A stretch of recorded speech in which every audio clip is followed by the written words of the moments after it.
1만 시간의 법칙이라는 법칙이 있습니다. 어떤 분야의 전문가가 되려면 최소 1만 시간의 훈련이 필요하다는 법칙으로 1993년에 미국의 심리학자 앤더스 에릭슨이 주장한 법칙이죠.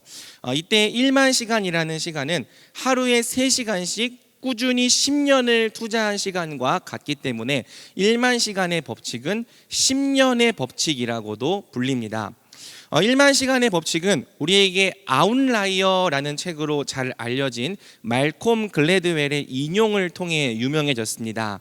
이 1만 시간의 법칙은 주로 노력을 강조할 때 많이 인용되는 법칙이죠. 어떤 분야에서 성공하려면 적어도 1만 시간의 노력이 필요하다는 사실을 강조할 때 이 1만 시간의 법칙을 언급하곤 합니다. 하지만 정작 1만 시간의 법칙을 처음 주장했던 에릭슨은 약 20년의 시간이 흘러서 또 하나의 책을 냈습니다. 이 책의 우리말 제목은 1만 시간의 재발견, 노력은 왜 우리를 배신하는가 였죠. 이 책이 말하는 핵심은 1만 시간이라는 시간의 절대적인 양보다 시간을 바르게 사용하는 시간의 질이 훨씬 더 중요하다는 거예요.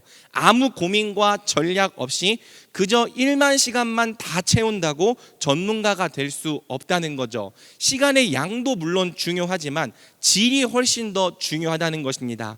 집중과 피드백, 거듭된 수정이라는 올바른 방법을 통해서 시간을 보내야지만 시간이 성장으로 이어질 수 있다는 것이 바로 에릭슨의 연구 결과죠. 지난 시간부터 우리는 히브리서의 새로운 단락을 살펴보기 시작했습니다. 히브리서 4장 14절부터 10장 18절까지 이어지는 이 히브리서의 새로운 단락은 예수님이 멜기세덱의 반차를 따르는 큰 대제사장으로서 우리의 연약함을 도와주신다는 주제를 다루고 있죠. 그런데 오늘 본문부터 시작해서 5장 11절부터 6장 20절까지는 이 주제와 다른 별개의 내용이 잠깐 등장합니다. 그 이유가 오늘 본문의 11절에 기록되어 있죠. 멜기세덱에 관하여는 우리가 할 말이 많으나 너희가 듣는 것이 둔함으로 설명하기 어려우니라. 그러니까 무슨 뜻입니까?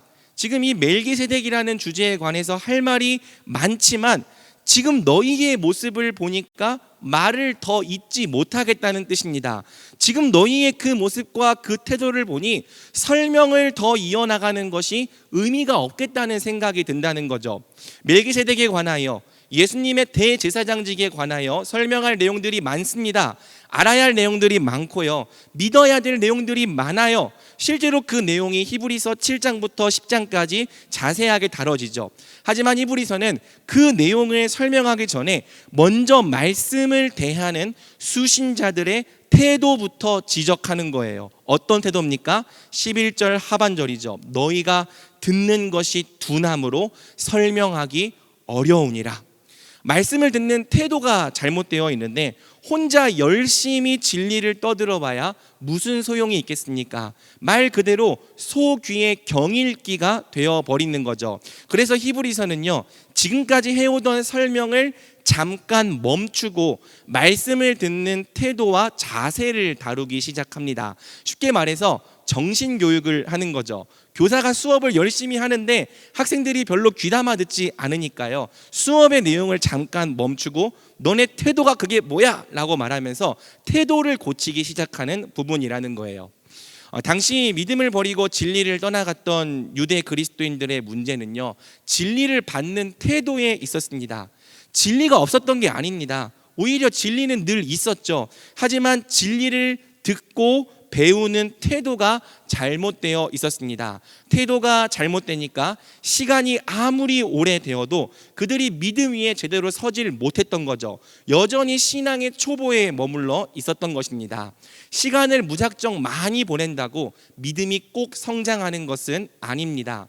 얼마나만큼이나 어떻게가 중요한 거죠. 신앙의 절대적인 기간이 신앙의 성숙을 반드시 보장해 주지 못한다는 거예요. 때가 오래되었을지라도 말씀을 대하는 태도에 문제가 있다면 여전히 우리가 초보에 머무를 수 있다는 거죠. 언제까지나 어린아이일 수 있다는 것입니다. 히브리서의 독자들에게는요, 말씀을 대하는 잘못된 태도가 있었습니다. 그리고 그 잘못된 태도가 그들의 성장을 심각하게 저해했죠. 마찬가지입니다. 우리에게도 그들과 같은 태도가 있다면 우리 믿음의 성장이 심각한 저해를 받게 될 것입니다. 그러므로 우리도 히브리서를 읽으면서 우리 믿음의 성장을 저해하는 같은 태도가 혹 우리에게 있지 않은지를 면밀하게 살펴야 하는 거죠. 그리고 히브리서가 말하는 올바른 태도를 회복하기에 힘써야 하는 것입니다. 이 태도에 관한 내용을 우리가 총 3번에 걸쳐 살펴보려고 합니다. 오늘은 그 첫 번째 시간이죠. 우리 믿음의 성장을 저해하는 잘못된 태도가 무엇입니까? 우리는 우리 믿음의 성숙을 어떤 태도로 이루어 나가야 합니까? 함께 오늘 본문을 통해 살펴보도록 하겠습니다. 자, 다시 11절로 돌아가 보겠습니다. 저자는 멜기세덱에 관하여 할 말이 많지만 너희가 듣는 것이 둔함으로 설명하기 어렵다라고 말하고 있죠. 여러분, 대체 듣는 것이 둔하다라는 말이 무슨 뜻일까요? 둔하다라는 표현에서 우리가 받는 느낌은 이해력이 좀 부족하다, 배움의 속도가 좀 느리다라는 느낌입니다. 잘 배우고 싶지만 총명이 좀 부족하여서 이해가 느릴 수 있죠. 배우는데 시간이 더 걸릴 수 있습니다. 이런 경우엔 사실 책망이 아니라 격려가 필요할 것입니다. 하지만 오늘 본문의 둔하다는 능력의 부족이 아니라 태도와 관련된 단어입니다. 이 단어의 원뜻은 게으르다, 나태하다라는 뜻이죠. 당시 히브리서 독자들에게는요, 말씀을 듣고 배우는 것에 있어서 나태하고 게으른 태도, 진리를 힘써 알려 하지 않는 무기력한 태도가 있었습니다. 내용이 조금만 어려워도, 조금만 고민이 필요해도 더 생각하지 않고 곧바로 이해하기를 포기해버렸던 거죠. 그 결과 그들은 진리 위에 서지 못하고 다시 율법의 종로를 타던 옛삶으로 되돌아갔습니다.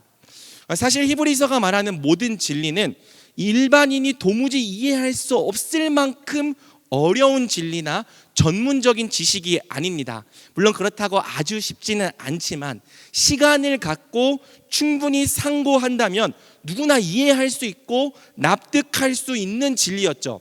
그들은 이 진리를 이해해야 했습니다. 충분히 상고하여 납득해야 했습니다. 그래서 이 진리에 합당한 믿음의 삶을 살아야 했습니다. 그런데 그들이 이해하지 못한 거예요. 납득하지도 못한 거죠. 그래서 믿음에 합당한 삶을 살지 못하고 다시 율법의 종노릇하는 옛삶으로 되돌아간 겁니다. 왜?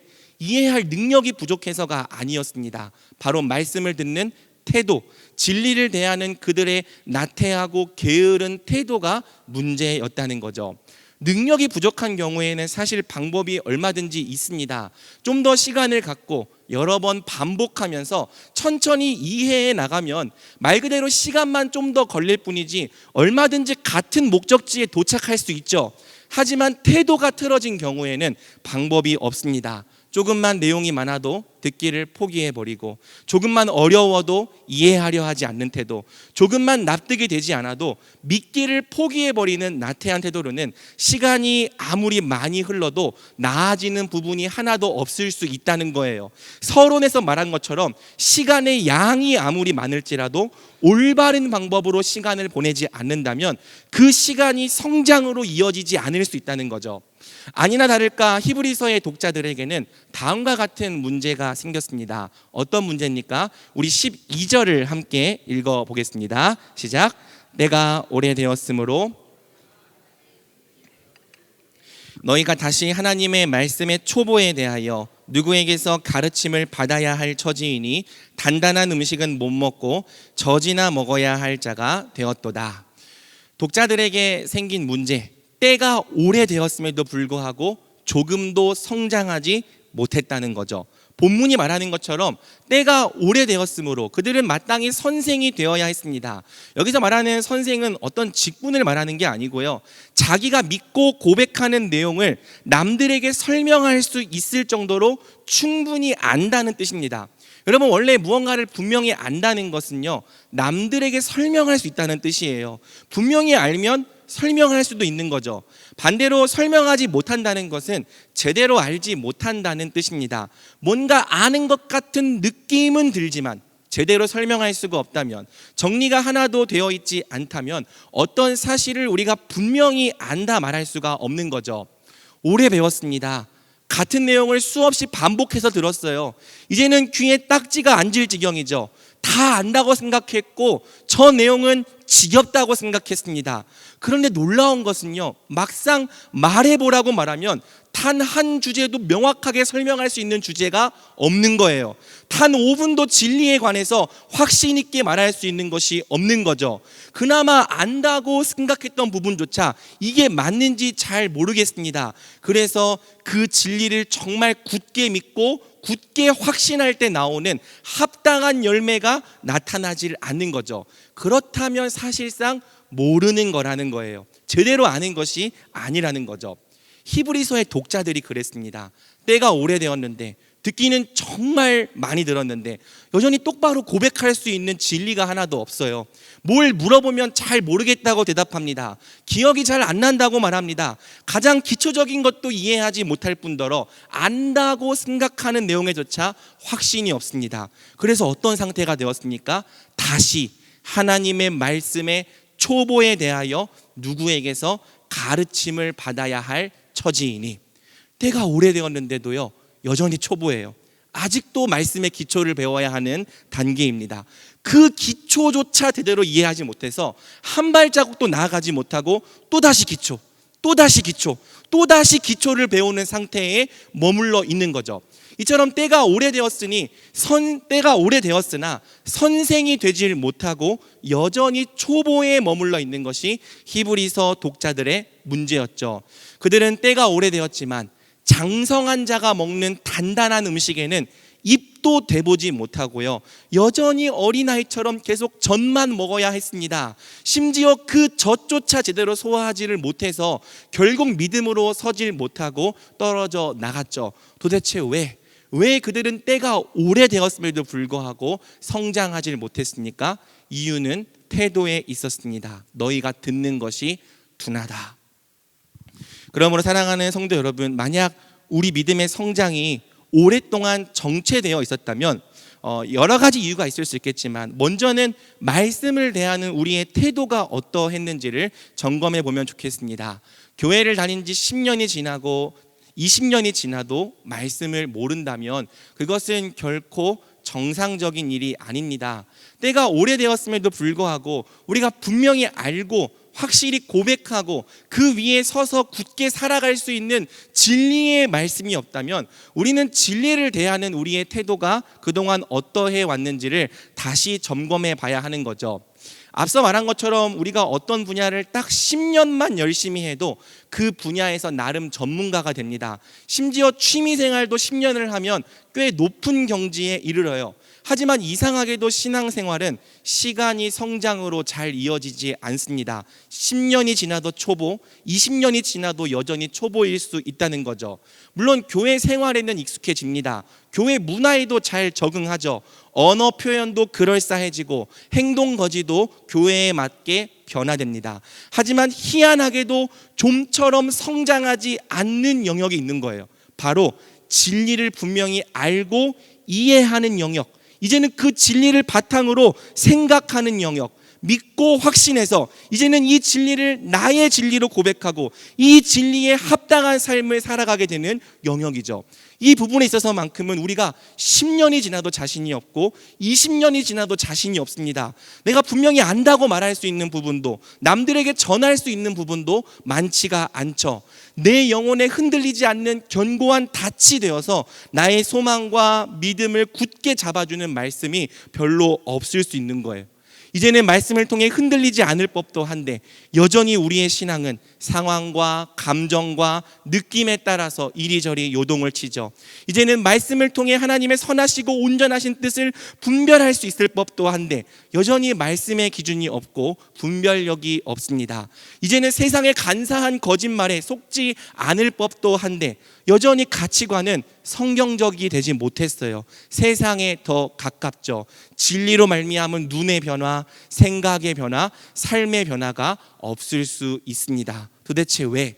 다양한 이유와 원인이 있겠지만 진리를 대하는 태도가 문제라는 거죠. 구체적으로 진리를 힘써 알려 하지 않는 태도, 진리에 무관심한 태도가 우리 믿음의 성장을 저해합니다. 조금만 이해하기 어려워도 듣기를 포기하고 더 상고하지 않으려는 태도 역시 우리 믿음의 성장을 저해합니다. 내게 필요한 말씀만 듣겠다는 실용적인 태도, 내게 와 닿는 말씀만 진리로 인정하겠다는 자기중심적 태도 역시 우리의 성장을 저해합니다. 들은 진리를 마음에 잘 간직하지 않고 쉽게 잊어버리는 태도 역시 마찬가지죠. 물론 우리가 나이가 들수록 기억력이 자꾸 떨어집니다. 하지만 우리는 의외로 우리가 정말 중요하다고 믿는 내용은 잘 까먹지 않아요. 우리의 태도가 기억에 영향을 준다는 것이죠. 잘 까먹고 잘 잊어버리는 것이 물론 기억력 때문일 수도 있지만 우리의 태도 때문일 수도 있습니다. 진리를 별로 중요하게 여기지 않는 태도, 살아계신 하나님의 말씀으로 정말 무겁게 여기며 경외하지 않는 태도가 어떤 말씀이든 깃털처럼 쉽게 날아가게 만들고 잊어버리게 만드는 거죠. 진리 자체를 거부하고 배격하는 태도 역시 마찬가지입니다.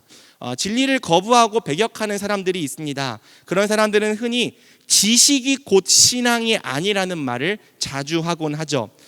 이에 아예 지식이라는 말 자체에 부정적인 느낌을 갖고 있는 경우도 의외로 많습니다. 그들은 죽은 지식보다는 산 경험이 신앙생활에 있어서 훨씬 중요하다고 말하죠.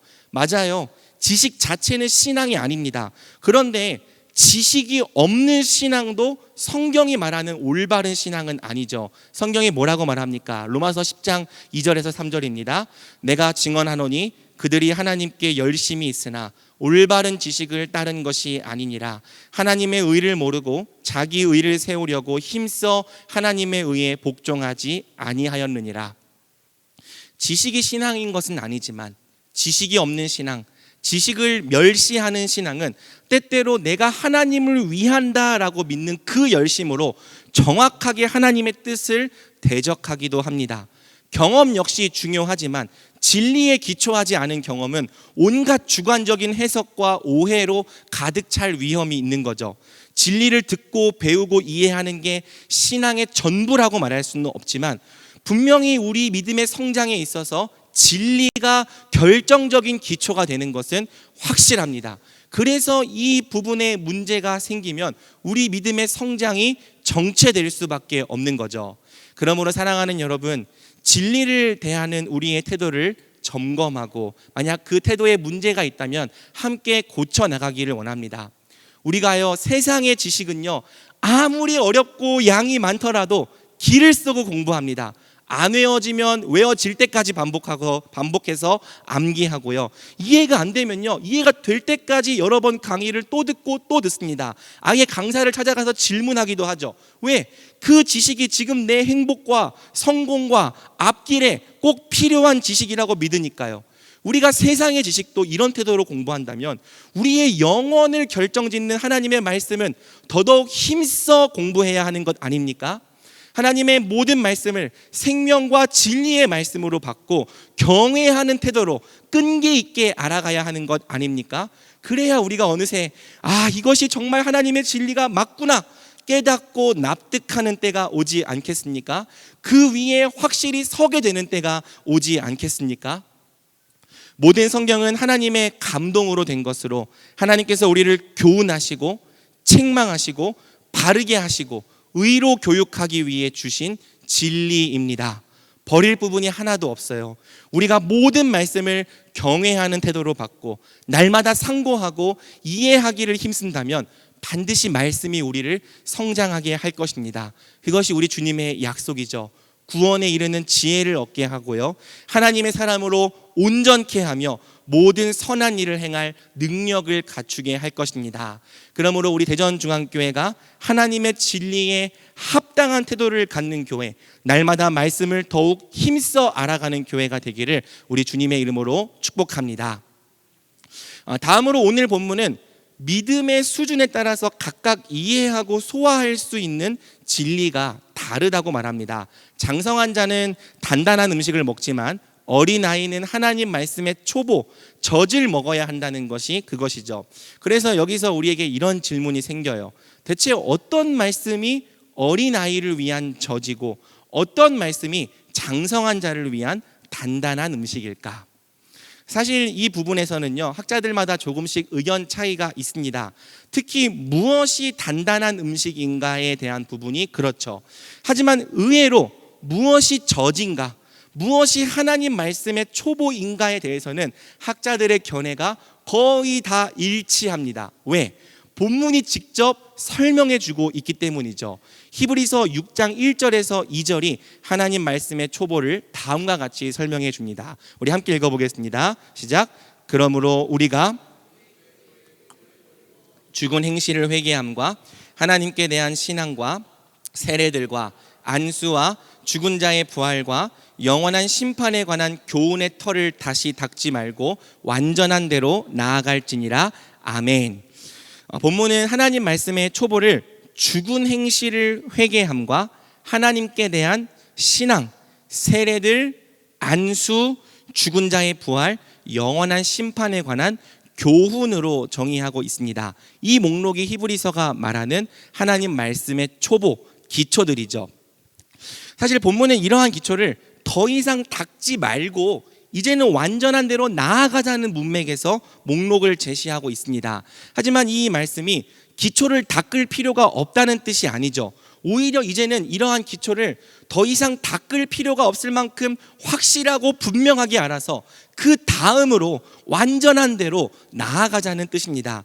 기초를 확실하고 분명하게 닦아야지만 우리가 그 기초 위에 서서 다음 단계로 힘있게 나아갈 수 있는 거죠.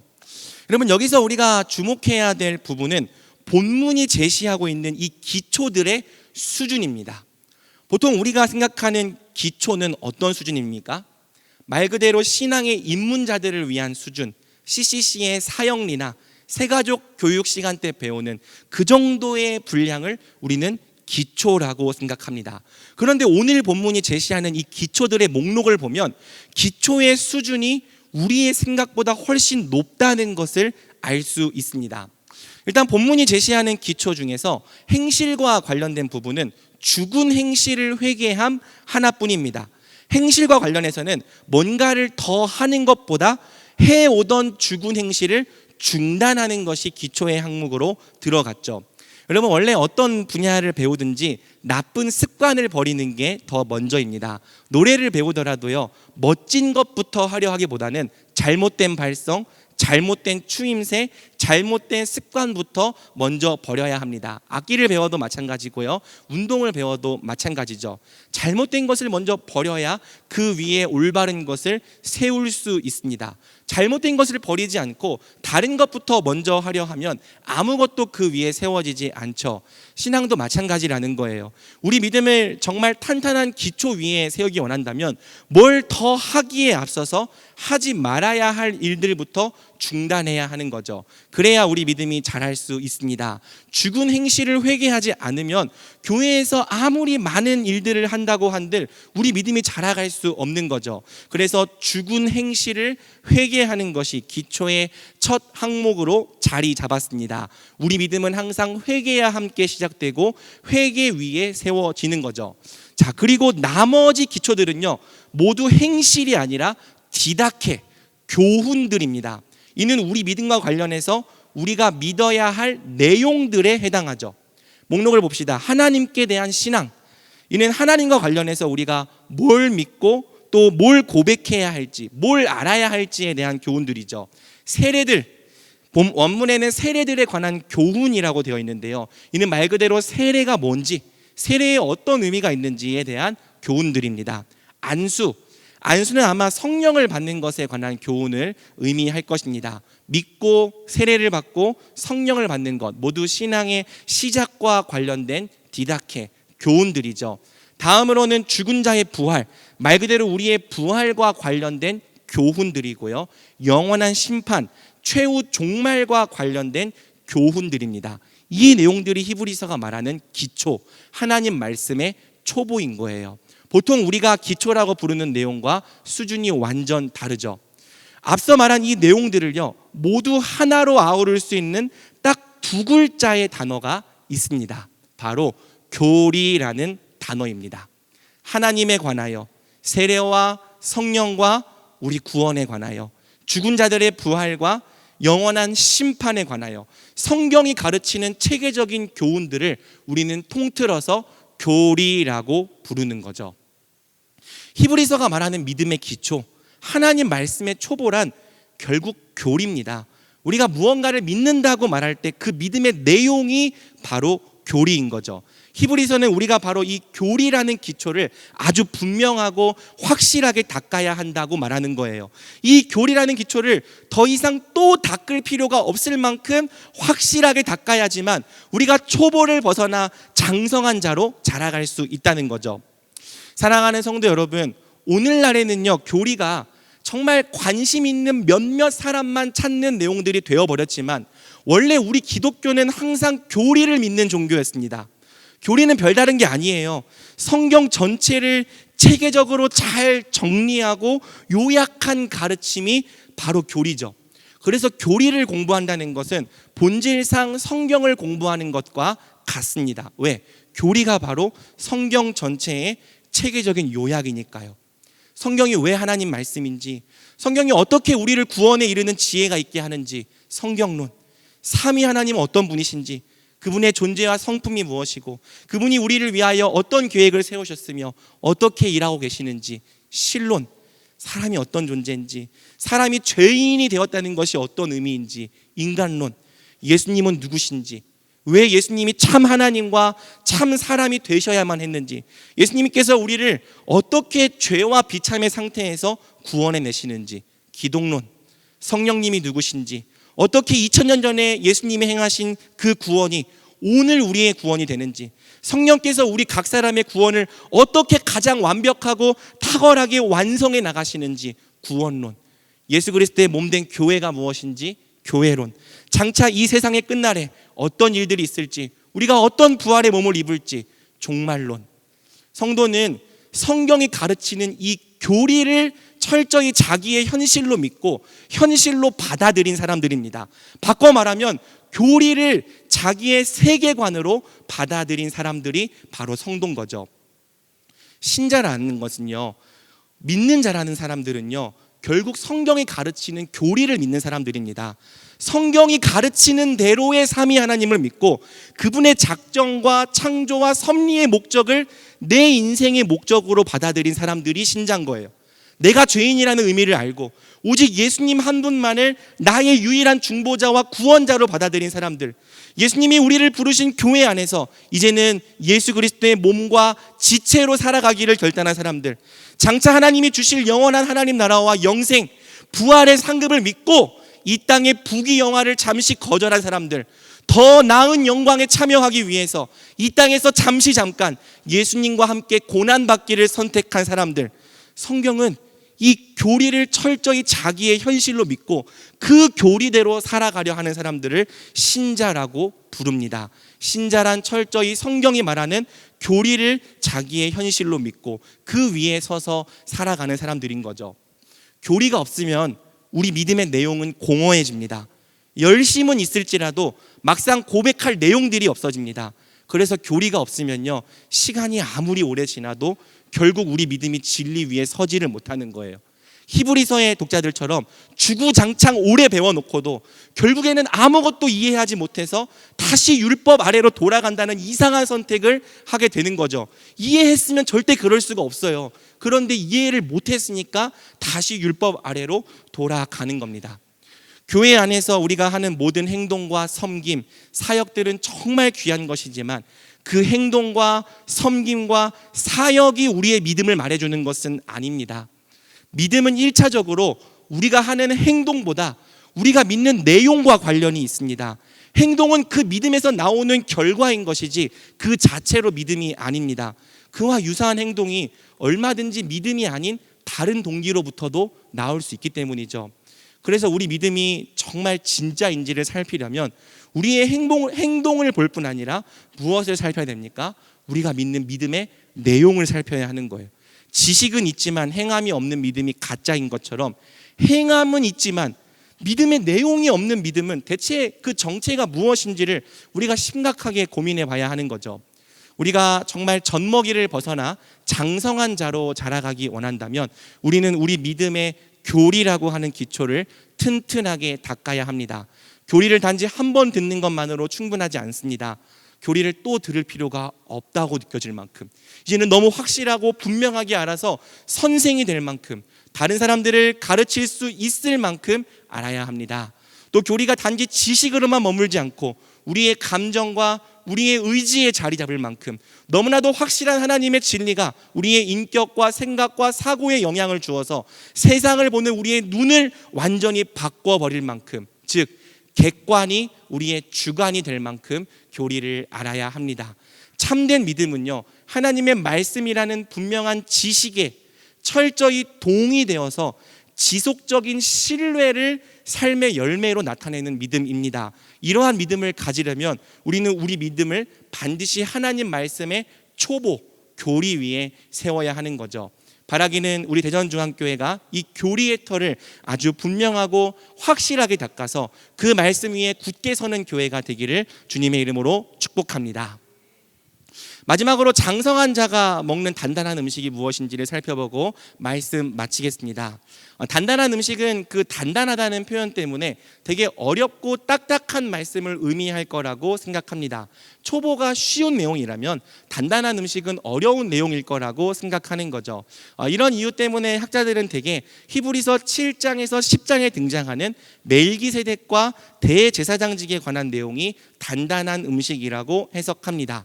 그 의견도 맞아요. 하지만 저는 조금 다르게 생각합니다. 왜냐하면 본문이 제시하는 단단한 음식에 몇몇 특징들이 있기 때문이죠. 히브리서 5장 13절은 젖과 대비되는 단단한 음식의 특징을 다음과 같이 말합니다. 이는 젖을 먹는 자마다 어린아이니 의의 말씀을 경험하지 못한 자요. 본문에 의하면 단단한 음식은 의의 말씀이에요.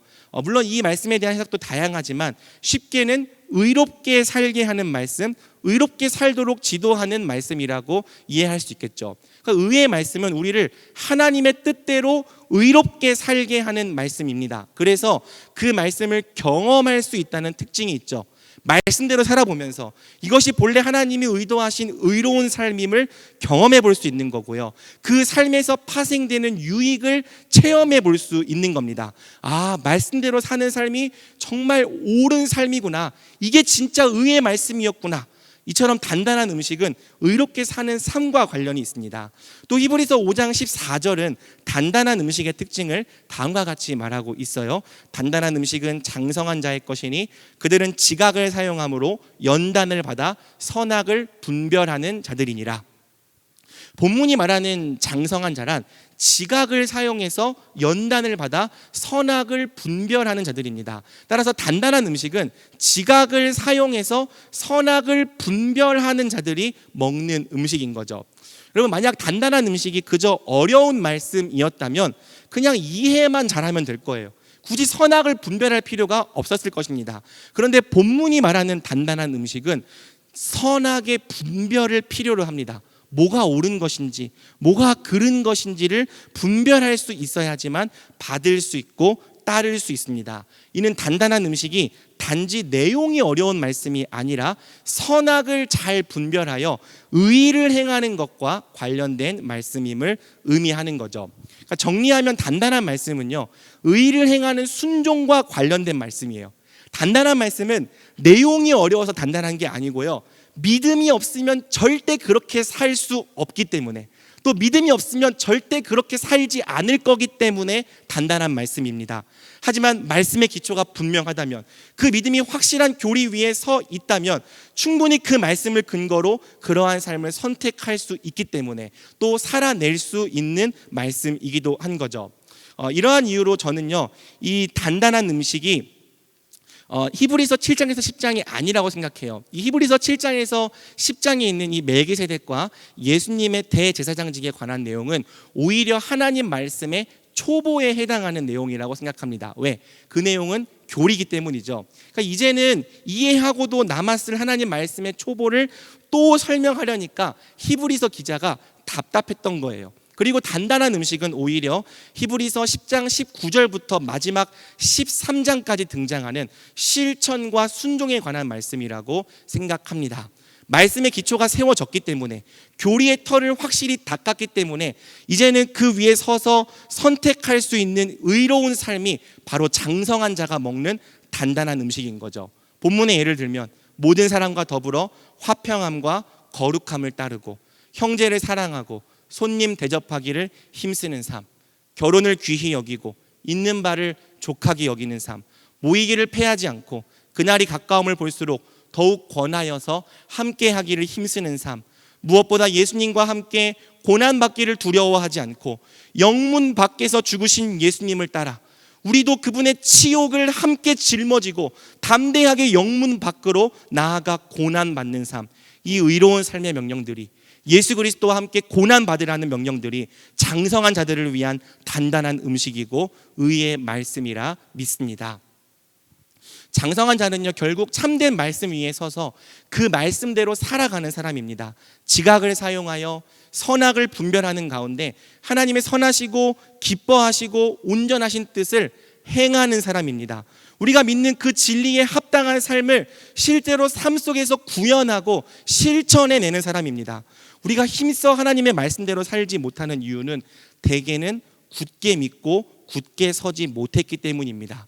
분명한 말씀이 주는 확실한 믿음이 없기 때문에 말씀이 요구하는 그 의로운 삶 앞에서 우리가 힘있게 따라가지 못하고 늘 주저하게 되는 거죠. 하지만 확실한 교리가 우리 믿음의 기초가 된다면 비로소 그 말씀에 합당한 삶이 우리 가운데 시작될 것입니다. 오직 예수님의 의를 믿는 믿음으로부터 자기 의를 버리고 예수님의 공로만 찬양하는 삶이 시작될 것입니다. 예수님의 용서와 사랑을 믿는 믿음으로부터 형제를 사랑하고 우리에게 죄 지은 자를 용서하는 삶이 시작될 것입니다. 부활과 영광, 영원한 천국을 진짜 현실로 믿는 믿음으로부터 그리스도와 함께 고난받기를 기뻐하는 삶이 시작될 거고요. 최후의 심판을 믿는 확실한 믿음으로부터 의와 절제의 삶이 시작될 것입니다. 우리의 머리를 거쳐 감정과 의지에까지 자리 잡은 하나님 말씀의 모든 기초는 결국 우리로 하여금 그 진리에 합당한 삶을 살아가게 만들 것입니다. 그러므로 말씀을 맺겠습니다. 히브리서는 우리에게 그리스도의 도의 초보를 버리고 완전한 대로 이제는 그 말씀 위에 서서 살아가는 장성한 자의 삶으로 나아가자고 말합니다. 정말 이러한 일이 가능한 걸까요? 이토록 연약한 우리 모두가 튼튼한 말씀의 기초 위에 서서 의의 말씀을 행하는 장성한 자로 자라갈 수 있는 걸까요? 우리 함께 히브리서 6장 3절을 선포하는 마음으로 읽고 같이 기도하겠습니다. 같이 읽습니다. 하나님께서 허락하시면 우리가 이것을 하리라. 아멘. 하나님이 허락하시면 우리가 이것을 할 것입니다. 우리 교회가 진리의 반석 위에 굳게 설 것입니다. 그리하여 결국 의의 말씀을 행하고 의의 능력을 경험하는 장성한 자로 가득하게 될 것입니다. 그러므로 함께 젖먹이를 벗어나 장성한 자로 자라갑시다. 우리 대전중앙교회가 하나님의 말씀 위에 서서 장성한 자로 날마다 자라가는 복된 교회가 되기를 우리 주님의 이름으로 간절히 축복합니다. 아멘. 우리 시간 우리 말씀을 경외하는 태도를 하나님 앞에 고백하며 이 말씀 앞에서라는 찬양을 주님께 올려드리고 또 들은 말씀 붙잡고 기도의 자리로 나아가겠습니다.